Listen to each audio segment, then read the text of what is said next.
ফুলকবি মটৰ আৰু আলু মাছেদি আজি তৰকাৰী বনাম দেই। অলপ নতুন পদ্ধতিত আপোনালোকে ফ'ল' কৰিব, মোৰ ফলত খাব আৰু কমেণ্ট কৰি জনাবচোন কেনেকুৱা খাই কেনেকুৱা পাইছে।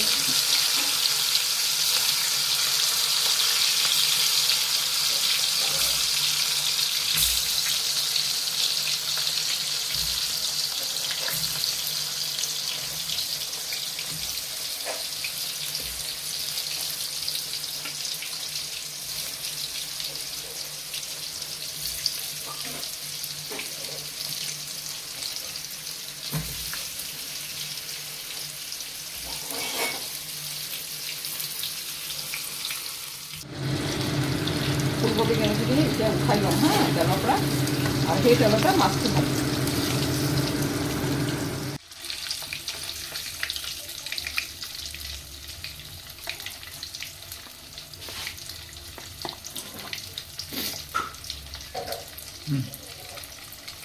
মাছটো যে ভাজিছোঁ নহয়, হালধি মছলা অলপ বেচন আৰু অলপ পিঠাগুড়ি দিছোঁ মই, কাৰণ সহজতে উঠি যায় আৰু মাছটো নাভাঙে, সেইকাৰণে মই দি দিছোঁ অলপ।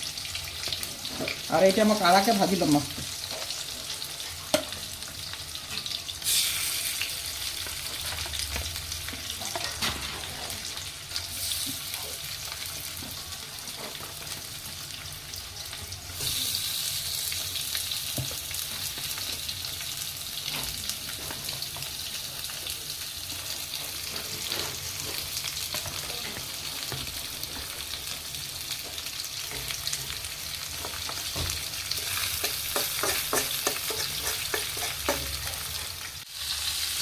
মাছখিনি এতিয়া মই তুলি ল'ম তেলৰ পৰা। মই একদম কম তেল ব্যৱহাৰ কৰিছোঁ, আপোনালোকে মাছটো ভজাত দেখা পাইছোঁ।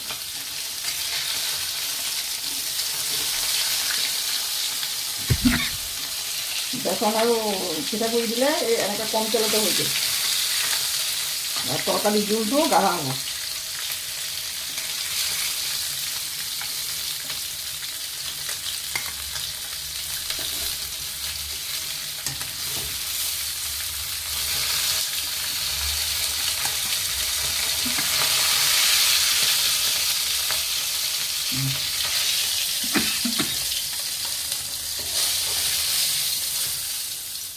নহৰু দি ল'ম দেই, ভাজি ল'ম। তাৰপাছতে হালধি মছলা অলপ অলপ পাতলা কৰি দিম, কাৰণ ভাজোতে মই দিছোঁ ন, বইল কৰোঁতে দিছোঁ। তাৰপাছত মজাই পেলাই মাছখিনি ভাজি দিম, গতিকে পানী দিবি দেই।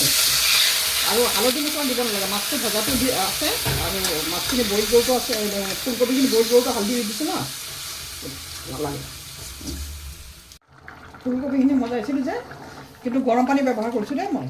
ইয়াতে গৰম পানী দি দিলোঁ, ফুলকবি আধা সিজা হৈ গ'ল। এতিয়া মই মাছখিনি দি দিওঁ।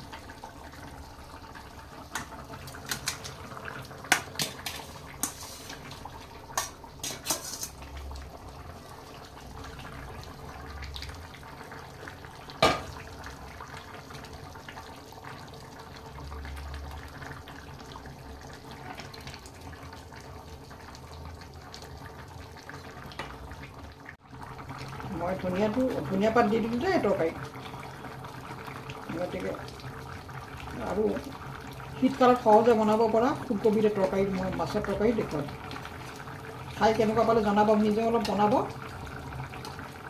আৰু কমেণ্ট কৰি মোক জনাব কেনেকুৱা পাইছে মোৰ পদ্ধতিটো।